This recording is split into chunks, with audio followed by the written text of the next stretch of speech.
2023년 8월 15일 오늘 새벽 말씀은 사도행전 22장 1절부터 16절까지의 말씀입니다. 부형들아, 내가 지금 여러분 앞에서 변명하는 말을 들으라. 그들이 그가 히브리 말로 말함을 듣고 더욱 조용한지라. 이어 이르되, 나는 유대인으로 길리기아 다소에서 났고 이 성에서 자라 가말리엘의 문화에서 우리 조상들의 율법의 엄한 교훈을 받았고 오늘 너희 모든 사람처럼 하나님께 대하여 열심히 있는 자라. 내가 이 돌을 박해하여 사람을 죽이기까지 하고 남녀를 결박하여 옥에 넘겼노니 이에 대제사장과 모든 장로들이 내 증인이라. 또 내가 그들에게서 다메섹 형제들에게 가는 공문을 받아가지고 거기 있는 자도 결박하여 예루살렘으로 끌어다가 형벌받게 하려고 가더니 가는 중 다메섹에 가까이 갔을 때에 오정쯤 되어 호련히 하늘로부터 큰 빛이 나를 둘러비치매 내가 땅에 엎드려져 들으니 소리 있어 이르되, 사울아 사울아, 내가 왜 나를 박해하느냐 하시거늘. 내가 대답하되, 주님 누구시니이까 하니 이르시되, 나는 내가 박해하는 나사렛 예수라 하시더라. 나와 함께 있는 사람들이 빛은 보면서도 나에게 말씀하시는 이의 소리는 듣지 못하더라.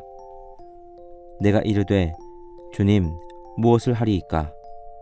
주께서 이르시되, 일어나 다메섹으로 들어가라. 내가 해야 할 모든 것을 거기서 누가 이르리라 하시거늘. 나는 그 빛의 광채로 말미암아 볼 수 없게 되었으므로 나와 함께 있는 사람들의 손에 끌려 다메섹에 들어갔노라. 율법에 따라 경건한 사람으로 거기 사는 모든 유대인들에게 칭찬을 듣는 아나니아라 하는 이가 내게 와 곁에 서서 말하되, 형제 사울아 다시 보라 하거늘 즉시 그를 쳐다보았노라. 그가 또 이르되, 우리 조상들의 하나님이 너를 택하여 너로 하여금 자기 뜻을 알게 하시며 그 의인을 보게 하시고 그 입에서 나오는 음성을 듣게 하셨으니 내가 그를 위하여 모든 사람 앞에서 내가 보고 들은 것의 증인이 되리라. 이제는 왜 주저하느냐? 일어나 주의 이름을 불러 세례를 받고 너의 죄를 씻으라 하더라. 여러분은 어떻게 기독교 신앙을 가지게 되셨고 또 어떻게 교회에 다니게 되셨으며 어떻게 예수님을 믿게 되셨습니까? 아마 설교를 듣고 있는 분들의 숫자만큼 예수님을 만난 회심의 경험들이 각자 다양하실 겁니다. 그래서 각자 간증을 해보자고 하면 설교보다도 더 은혜로운 간증들이 많이 나오지 않을까 싶습니다. 위대한 신앙의 사람들의 유명한 회심에 대한 일화들이 많이 있습니다. 독일 출신의 유명한 신학자인 판넨베르크라는 학자가 있습니다. 대학원 때 신학 공부하면서 이분의 책과 설교를 읽고 했는데 그러면서 이분의 회심 이야기가 참 인상 깊었습니다. 이분은 세관원이던 아버지 밑에서 태어나서 루터 교회에서 유아 세례를 받았습니다. 그런데 세관원이던 아버지의 직업의 특성상 이사를 많이 해야 했기 때문에 교회에 정착하기 힘들었고 그래서 교회를 거의 나가지 않았다고 합니다. 그런 그가 학교를 다니면서 고백교회 신자였던 문학 선생님의 권유에 따라서 기독교에 대해서 연구해 보라는 이 권유를 받아들여서 열심히 지적으로 기독교를 연구한 끝에 기독교가 최선의 종교적인 선택이라는 결론을 내립니다. 그리고 그 지적인 사색과 고뇌 끝에 회심을 경험하게 됩니다. 그리고 개신교 신학자가 되죠. 이래서 판넨베르크의 회심을 지적 회심이라고 사람들은 말합니다. 또 특별한 회심의 이야기가 있죠. 하나님의 인재 연습이라는 유명한 책으로 알려진 수도사 로렌스 형제의 이야기입니다. 프랑스인으로서 이분의 본명은 니콜라 에르망입니다. 55세의 늦은 나이로 파리의 카르멜 수도원에 들어가면서 로렌스 형제라고 불리게 됩니다. 평신도 수도사가 된 거죠. 로렌스 형제는 주방의 성자라고 불립니다. 수도원에 들어가서는 주방 일을 하면서 분주하고 힘든 업무가 계속됩니다. 근데 그 속에서 한 해 두 해 거듭하며 내적 평강을 맛보기 시작했고 하나님의 임재를 깊이 경험합니다. 주방에서의 하나님과의 그 깊은 교제의 기쁨, 그걸 누린 것으로 이분이 참 유명하지요. 그가 나눈 대화와 편지들이 엮어진 것이 그 유명한 책 하나님의 임재 연습이라는 이름의 책으로 출간됐습니다. 이 로렌스 형제는 일찍이 18살의 겨울 어느 날에 나뭇잎을 다 떨구고 앙상해진 나무를 보면서 깊은 생각에 잠깁니다. 그러던 중 그 속에서 하나님의 섭리와 능력을 깨닫고 회심했다고 합니다. 참 독특한 회심의 경험이죠. 놀라운 회심의 경험입니다. 또 회심의 경험이라고 하면 빠질 수 없는 것이 바로 사도 바울의 회심입니다. 기독교회의 역사뿐 아니라 세계 역사에서도 바울의 회심을 이제 역사적인 사건이라고 말합니다. 바울의 회심이 그만큼 영향력이 큰 일이었죠. 오늘 본문은 바울이 자신에게 일어난 회심의 경험을 많은 유대인들 앞에서 간증하는 내용입니다. 그런데 이 간증이 있기까지 본문의 배경은 살벌하기 그지없습니다. 어제 본문에서 봤듯이 바울을 벼르고 있던 유대인들이 바울이 에베소 사람 드로비모와 함께 있는 것을 보고는 바울이 드로비모를 성전에 데리고 들어갔다고 생각해서 바울을 잡아 죽이고자 했습니다. 이방인을 데리고 들어갔다고, 성전을 더럽혔다고, 그렇게 바울을 모함합니다. 다행히 천부장과 군인들이 소동이 난 것을 보고 달려들어서 소동을 멈추게 하지요. 죽을 뻔하던 바울을 구해냅니다. 그리고 바울을 영내로 데리고 들어가려고 합니다. 진상을 알기까지 바울의 안전을 지키려고 한 거지요. 그런데 바울은 자신의 안전을 위해서 영내로 들어가는 것이 아니라 헬라어로 자신의 신분이 로마인임을 밝히면서 자신에게 백성을 향해서 말할 기회를 달라고 합니다. 여기서 우리는 바울이 지금 자신의 안전보다도 더 중요하게 여기는 것이 있음을 알게 됩니다. 방금 맞아 죽을 뻔한 바울이 자신의 안전보다 더 중요하게 생각하는 게 있다. 그게 궁금하죠. 로마 시민임을 안 천부장이 이제 바울에게 백성에게 말할 기회를 줍니다. 그리고 본문에서 바울은 자신이 어떤 사람이었고 어떻게 예수 그리스도를 만났는지 자신의 회심에 대해 증언합니다.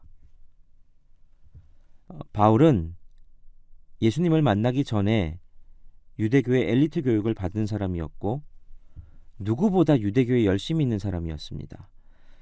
그의 스승 가말리엘이 그리스도인들에 대해서 유보적인 입장을 취한 반면 제자였던 바울은 누구보다 그리스도인들에 대해서 박해하고 잡아 죽이는 데 열심히 있는 사람이었죠.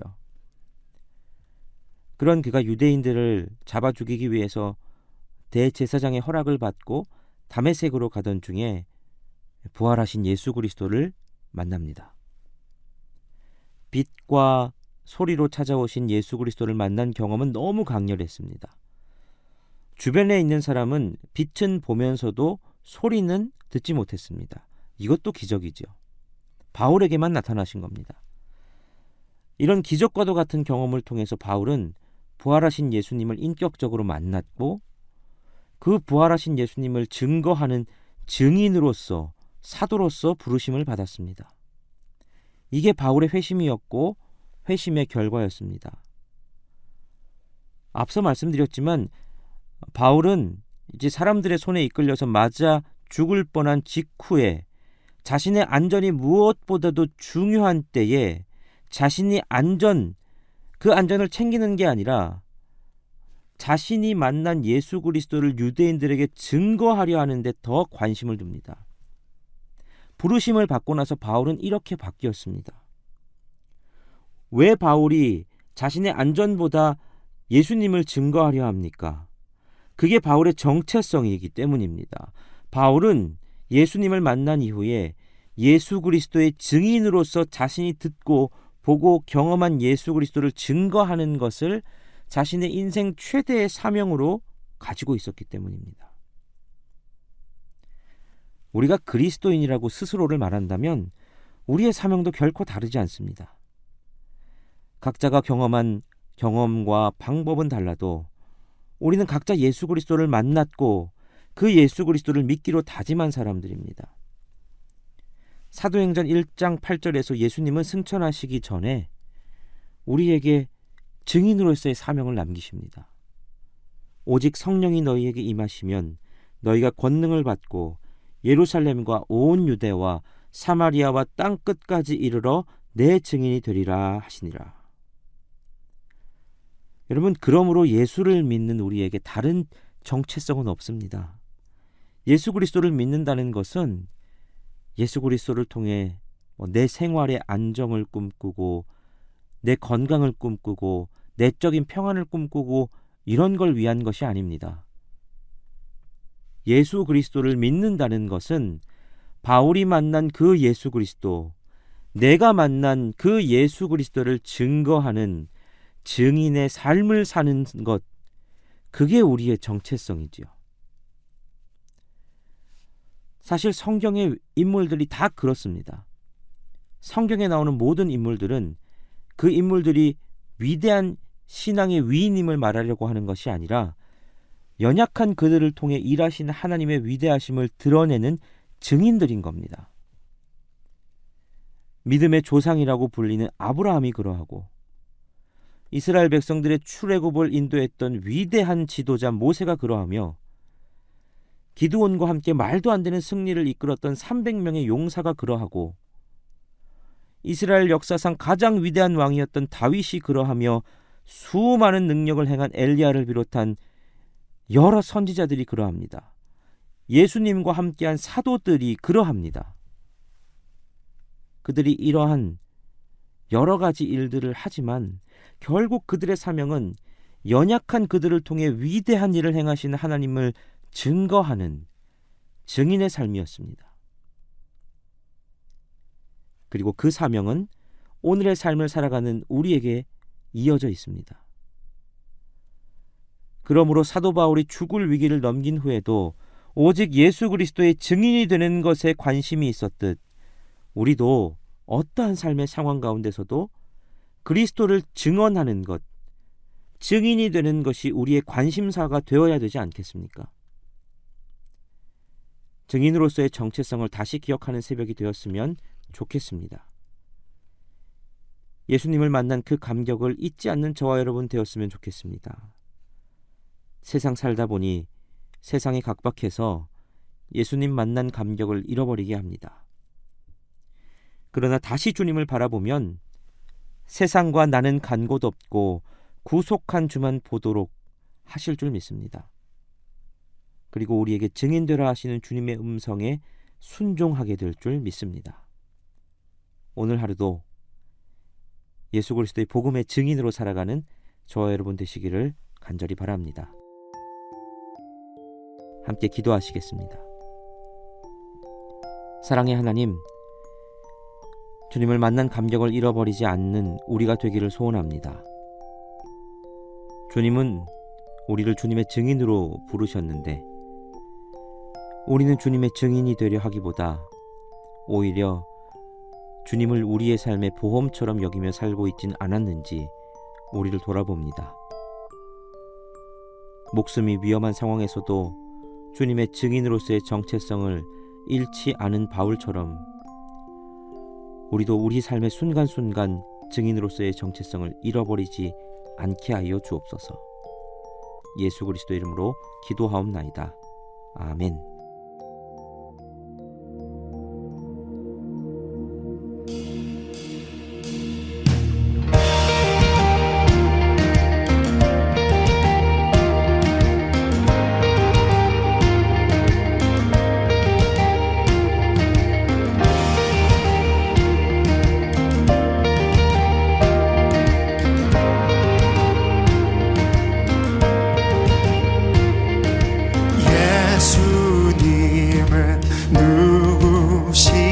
다 우는 자의 위로와 없는 자의 풍성이며 전한 자의 높음과 잡힌 자의 노임 되고 우리 기쁨 되시네.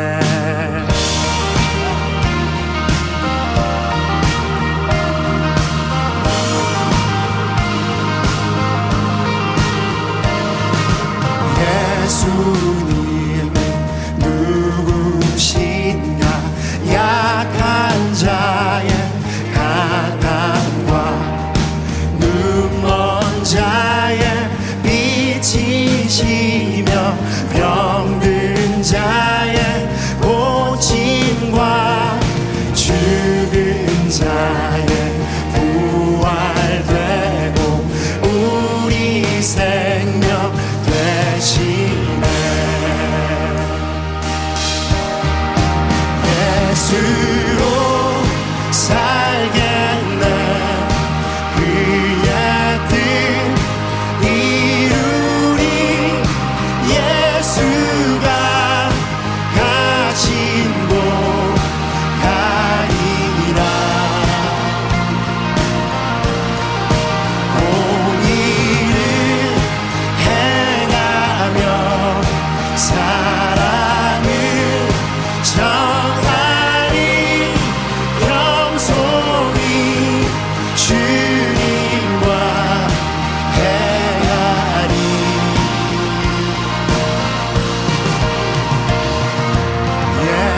예수님은 누구신가? 주한 자의 정함과 죽을 자의 생명이며 죄인들의 중보와 멸망 자의 구원되고 우리 평화 되시네. 예수로 살겠네. 그의 뜻 이루리. 예수가 계신 곳 가리라. 공의를 행하며 사랑을 전하리. 겸손히 주님과 행하리. 예수로 살겠네. 예수로 살겠네. 그의 뜻 이루리. 예수가 계신 곳 가리라. 공의를 행하며 사랑을 전하리. 겸손히 주님과 행하리.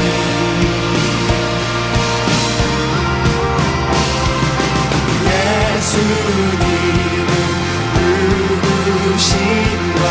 온 교회의 머리와 온 세상엔 구주시며 모든 왕의 왕이요 심판하신 주님 되고 우리 영광 온 교회 온 세상에 구주시며 모든 왕의 왕이요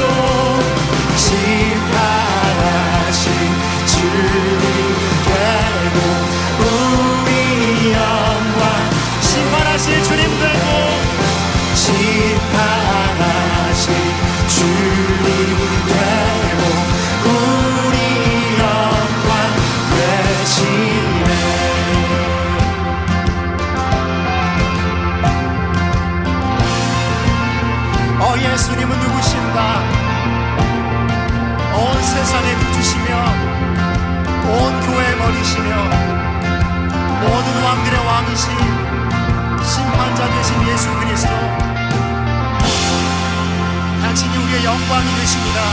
아멘.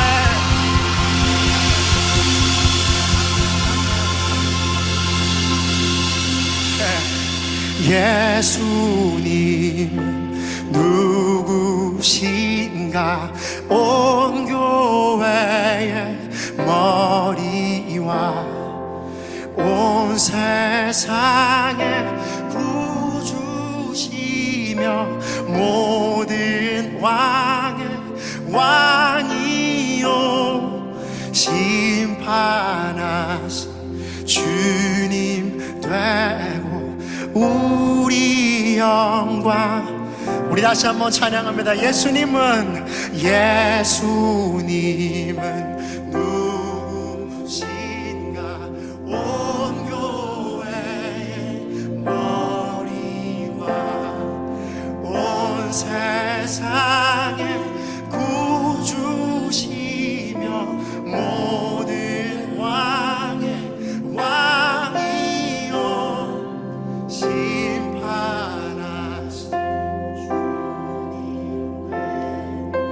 우리 영광 되시